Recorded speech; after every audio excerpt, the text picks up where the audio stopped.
Hello everybody. Thank you, Didier.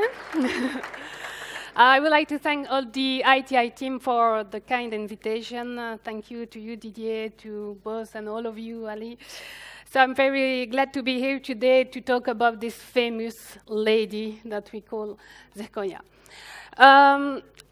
Today I would like to focus on Zirconia Implant Prosthodontics. Zirconia was introduced on the market already in the early 2000s, and we have been now using it for more than 15 years.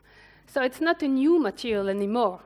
Actually, we have quite a good background on this material, and today I would like to have a look with you, to have a look at the past, at the lesson learned from a clinical, but also from a research point of view. So first, I like to ask this question. How many of you do use Zirconia in implant prosthodontics? Raise your hands, just to know.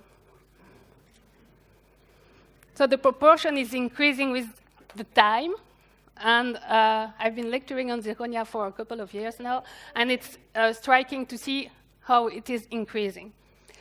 So we will review 3 current indications of this material: abutments, veneered prosthesis, and monolithic prosthesis.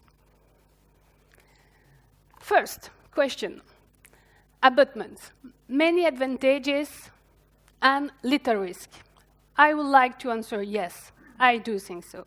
I have been using it for around 12 years now in my dental practice, prosthodontic practice, and has an abutment, but also has a framework of screw-retained restorations. Maybe you don't have the same opinion, but we will discuss about it.